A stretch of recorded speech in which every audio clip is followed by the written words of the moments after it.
Welcome to Morning Minutes. Myself, Michael Bergio, Mark Novak, episode 227, and we're going to be talking about the Battle of the Suburbs growth in the past 12 months.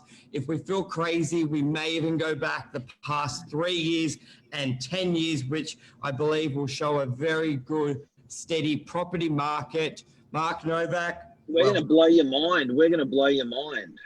And our source is RP data.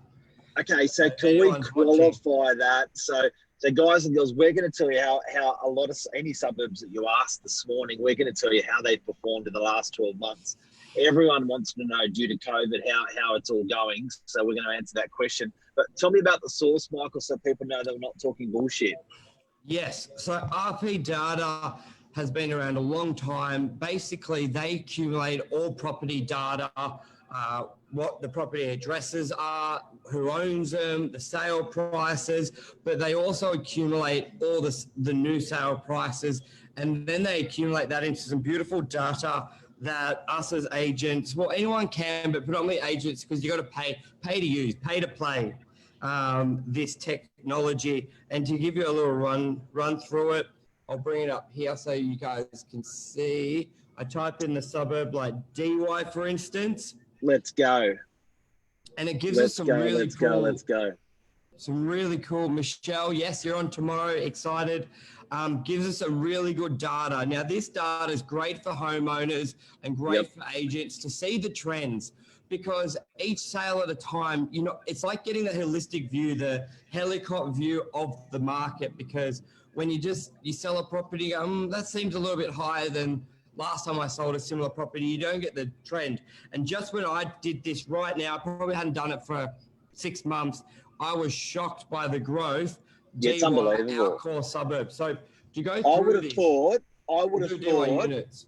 COVID, I know that travel's having a hard time percentage-wise, pulled back.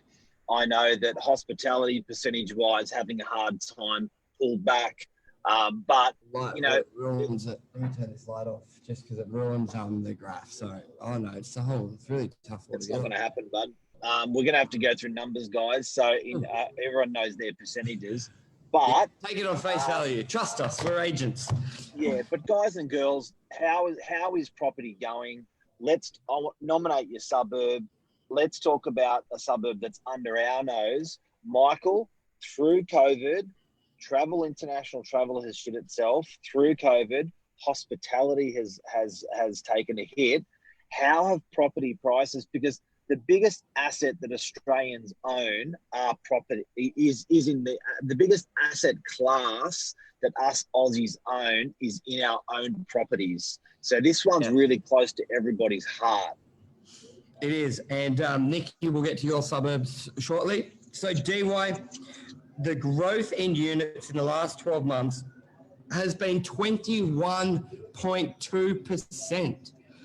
And there's been number of sales 558, which is a key thing to look at. We'll get to that soon. But 21.2%, Mark. If you had 100 grand in the bank, it's gone up to 120, doing nothing.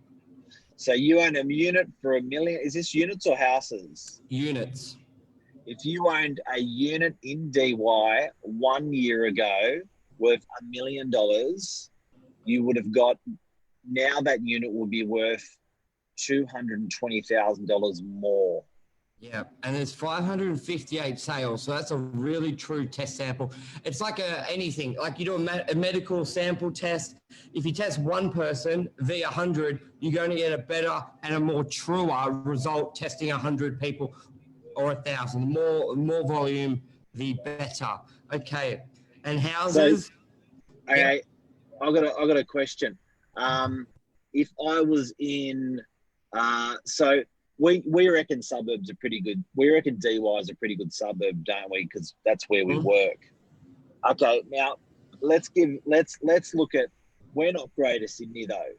We are, some would say, privileged because we're on a beach. Let's look at suburbs like. You got any? Yeah, Nikki's asked for Waverton. Yeah, so I've got Waverton here. So show me Waverton. Waverton is up units 14.8% Through COVID, last 12 months. And houses, it is just loading, up 10.6%. Wow, big median value, 2.8. And the other one you had, Nicky, was Surrey Hills. Yep. So Surrey Hills in the inner east, or sort of, I guess, inner Sydney, on the way. Surrey Hills. Is it inner east or inner west? Inner both. Not sure. It's not Northern Beaches, so I'm not aware. It's up 23.5% for houses past 12 months. And then units. So Surrey Hills is performing well. So worst, one of the worst crises we've ever had in the history of the world, and property prices so far in DY and Surrey Hills have been up in the last 12 months. Let's go crazy. Quakers Hill out. Quakers Hill for Josh Teslin. Josh Teslin. Houses up 16%. No units in Quakers Hill. Yeah. Oh, actually, there's 146 sales for units, and they're up 18.8%. I don't think Josh has ever sold a unit. I just believe there weren't any there. Okay, wow. There you go. So, what are those numbers again? So Quakers Hill, we're in the Wild West now. Yeah, 146 sales. Apartments, units, 18.8%. In 1 year? In 1 year. Houses, 257 sales. That's big. Josh did 100, so he did half. Or probably 120. 16%. Okay, so again, you bought something for $1 million. You just made $160,000 if you bought a house in Quakers Hill. Out of interest, what's the median price out there? I'm out of it now. Let me go back. We'll grab another one. Doesn't matter. So, okay. Let's go Manlyvale. Luke's asked for Manlyvale, French's Forest. We did DY Luke. It was 24% for houses. Manlyvale. Let's check Manlyvale quickly. And then Mark, think of somewhere in Woodwalk. Maybe where's Admel? We'll do one for her. Okay. Manlyvale. Houses up 21.3%. In the last 12 months. Yeah, up 17.5%. This is big.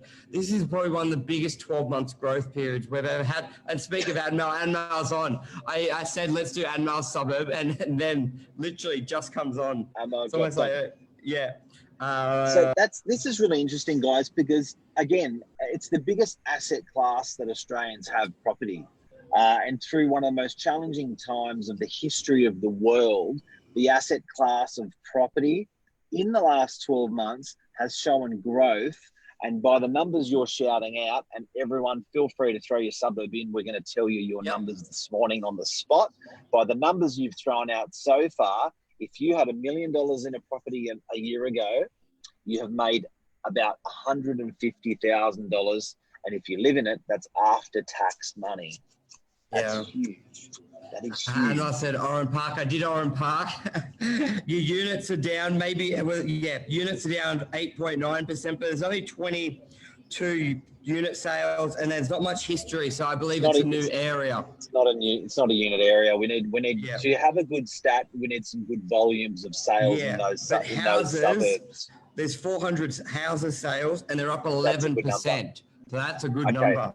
So when you say 40 houses, that's four houses, 4 houses trading a month.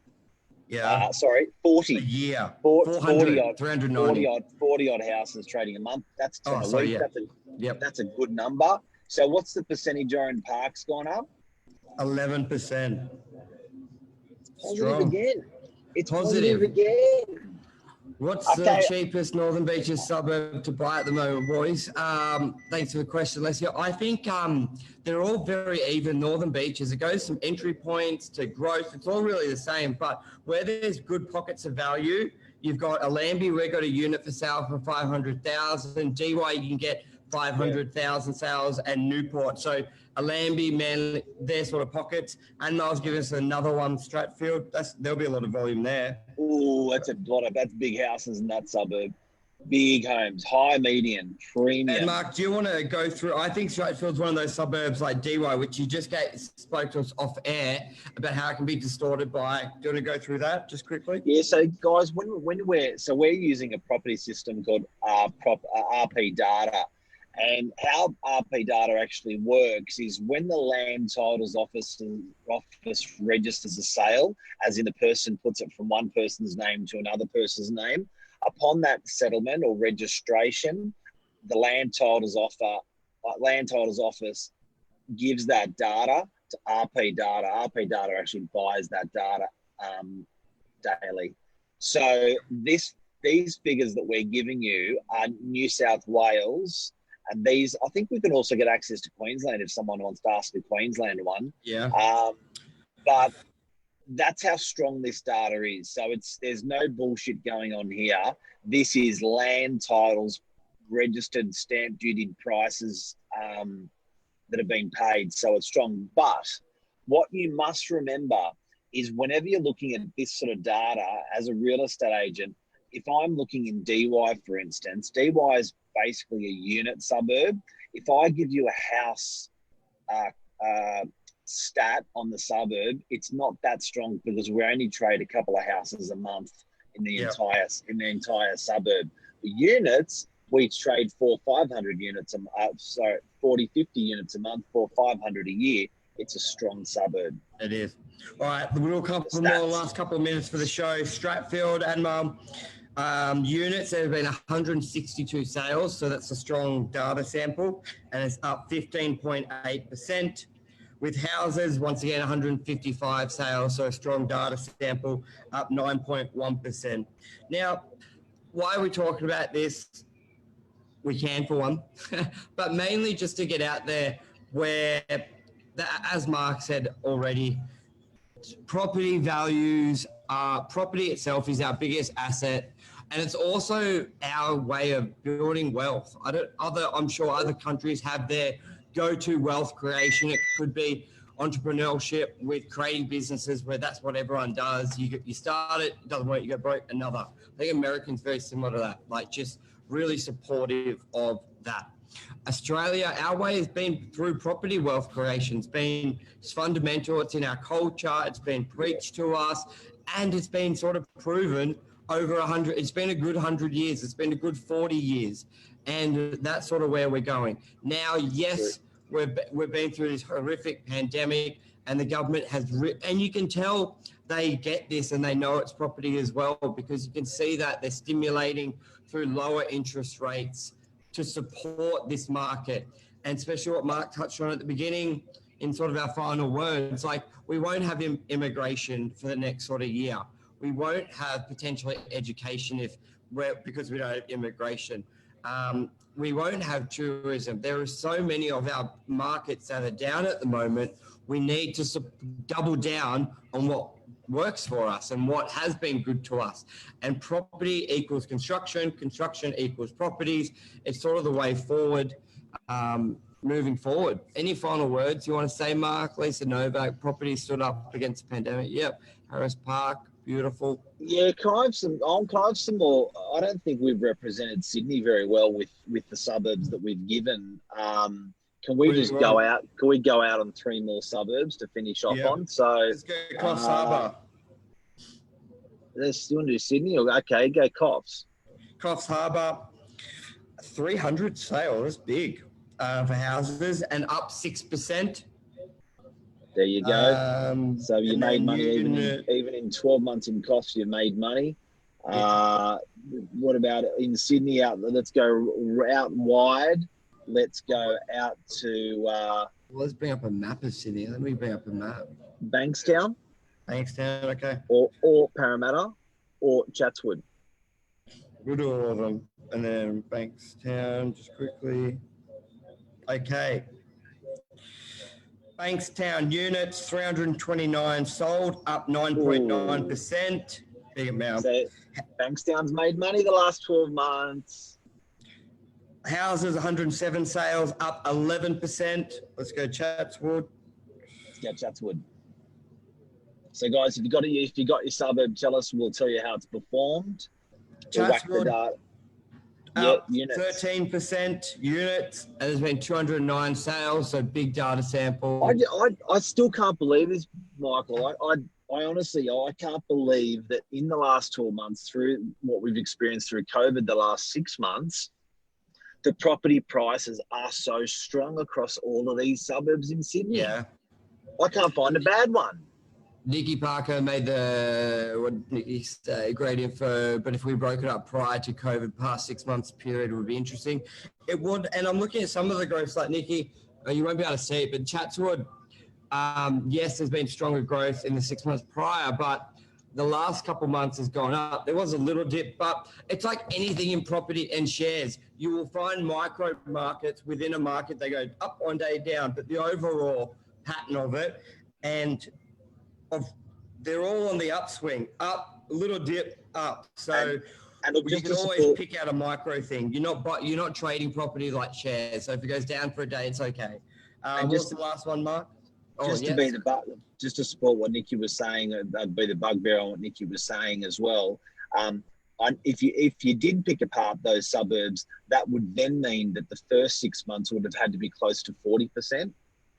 Yeah, true. In order to drag down these stats. Do you know what I mean? Yep. And those first 6 months, we did not have 40%, 20% growth in that property market to drag down these stats. So it's still good. We still held strong. So what are we finishing Parramatta. Parramatta, 432 sales, big data sample, almost as much as Northern Beaches. But thank you, Nikki, for your comments. Love it, encourage it. Thank you. Parramatta up 4.9%, so still up. And they've dropped in a hell of a lot of units into Parramatta. They've dropped. Yeah. They've oversupplied that suburb. They've overstocked that suburb, and it's still managed to have growth in the marketplace through COVID. Go property. Yep. And houses for the final one, up 15.5%, but only 42 sales because quite a small data sample.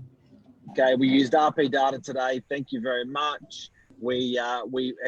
Property has done this through COVID. Thank you very much. And if you put $1 million in, 15%, which is about the average that I'm hearing, about 10 to 15%, you've made $100,000 to $150,000 in the last 12 months in property. Go property. Go property. Thank you very much, guys. Cheers. See you, man. Bye.